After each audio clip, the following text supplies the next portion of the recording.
ओम काली। सभी हिंदू धर्म प्रेमी भाइयों बहनों को मेरा हृदयपूर्वक ओम काली।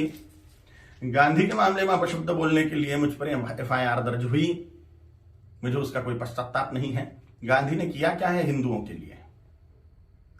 विश्वासघात किया है देश का।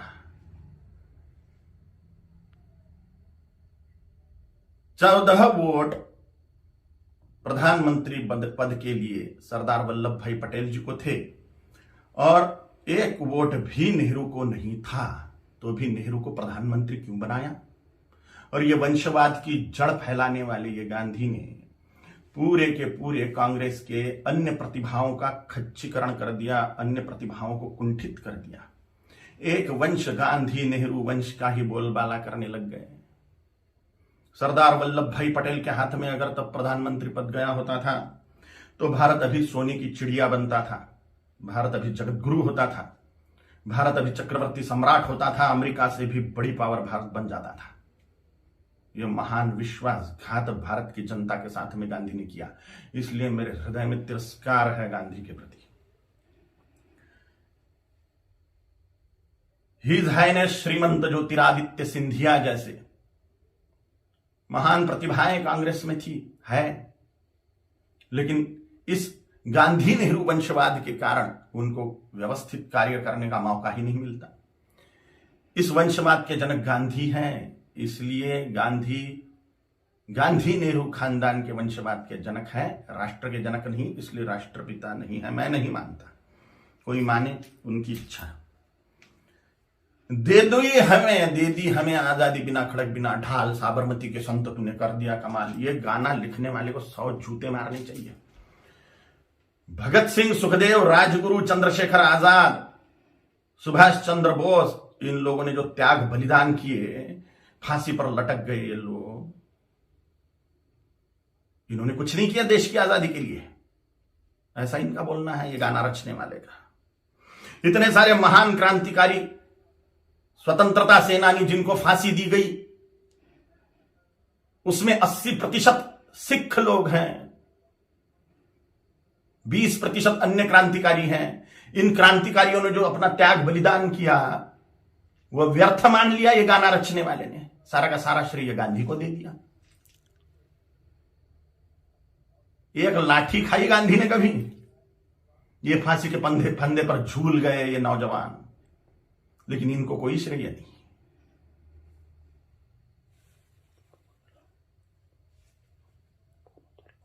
सुखदेव, राजगुरु, भगत सिंह जी की फांसी गांधी रुकवा सकते थे, लेकिन नहीं रुकवाई जानबूझ के, इसलिए तिरस्कार करता हूं मैं गांधी का। इनका एक बहुत बड़ा हथियार था अनशन करना, और गांधी ने उसका उपयोग भारतीय जनता के खिलाफ ही किया, हिंदुओं के खिलाफ ही किया। बोला था कि बंटवारा मेरी लाश पे होगा, मजहब के नाम पर जो बंटवारा हुआ पाकिस्तान बांग्लादेश का, वो मेरी लाश पे होगा, ऐसा गांधी बोलते थे। लेकिन जब बंटवारा हुआ तब गांधी जिंदा थे, और बंटवारे के समय जो दंगे हुए, लाखों करोड़ों हिंदुओं को, सिखों को काट डाला गया उसमें, और लाखों करोड़ों हिंदुओं को मार के उनकी लाशें भेजी गई। लाखों हिंदुओं को, 27 लाख हिंदुओं को मार डाला गया एक ही दिन में, डायरेक्ट एक्शन डे के दिन, जिन्ना के द्वारा। और पाकिस्तान में से जो ट्रेनें आ रही थी वो लाशों से ही भरी हुई थी, महिलाओं के और पुरुषों के, बोरे के बोरे भर के महिलाओं के स्तन काटकर भेज रहे थे वहां के लोग। सामूहिक बलात्कार करी हुई महिलाएं, उनकी लाशें, उनके स्तन बोरों में भर के। और यहां गांधी अनशन कर रहे थे कि 55 करोड़ रुपए दो पाकिस्तान को।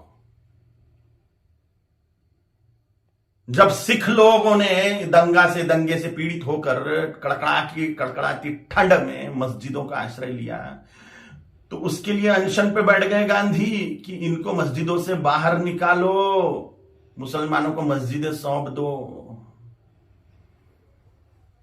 नफरत करता हूं मैं गांधी से, इसलिए भी पाकिस्तान बांग्लादेश को जोड़ने वाला कॉरिडोर मांग लिया मुसलमानों ने कि भारत को और खाया जाए।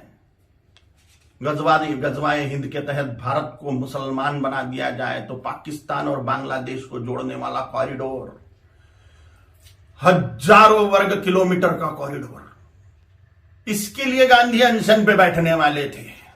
के शासन को वो दे देना पड़ता था और भारत फिर से बढ़ जाता था।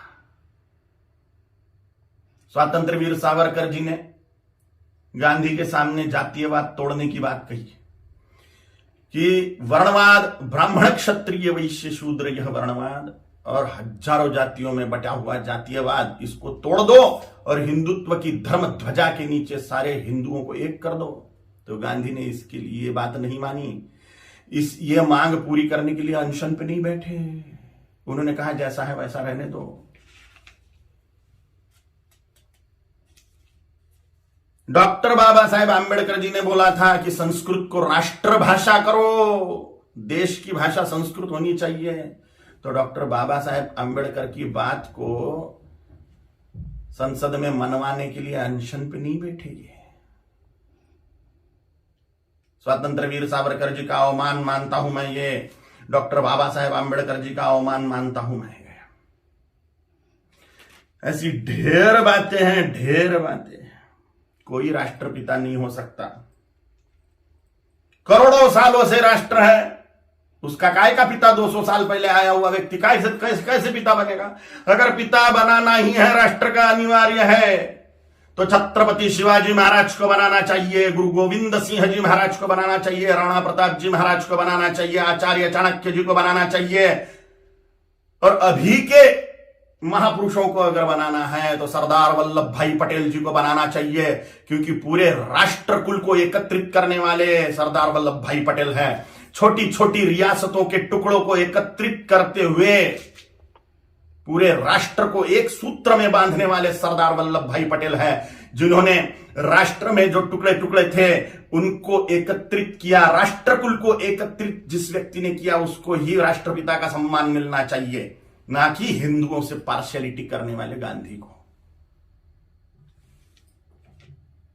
अगर वो कॉरिडोर मिल जाता था पाकिस्तान बांग्लादेश को, तो हिंदुस्तान कब का मुसलमान बन चुका होता था। धन्यवाद है, कोटि कोटि धन्यवाद है महात्मा नाथुराम गोडसे जी को। उनके चरणों में साष्टांग नमस्कार है मेरा कि उन्होंने अपना बलिदान देके हिंदुस्तान को मुसलमान बनने से बचा लिया। गजवाए हिंद फेल कर दिया महात्मा नाथुराम गोडसे जी ने।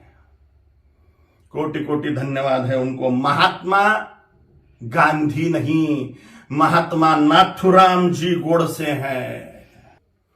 और अगर सच बोलने की सजा मृत्यु है तो स्वीकार है। छत्रपति शिवाजी महाराज जी ने, छत्रपति संभाजी महाराज जी ने, गुरु गोविंद सिंह जी महाराज जी ने, राणा प्रताप जी महाराज जी ने अपने पूरे कुल का बलिदान कर दिया हिंदुत्व बचाने के लिए। तो मेरे जैसे तुच्छ जंतुओं का जी के फायदा भी क्या है? अगर धर्म के लिए हम बलिदान नहीं हो सकते तो मर जाए मेरे जैसे करोड़ों कालीचरण हिंदुत्व को बचाने के लिए, धर्म को बचाने के लिए, सनातन हिंदू धर्म की रक्षा के लिए तैयार है हम मृत्यु दंड को पाने के लिए। ओम काली।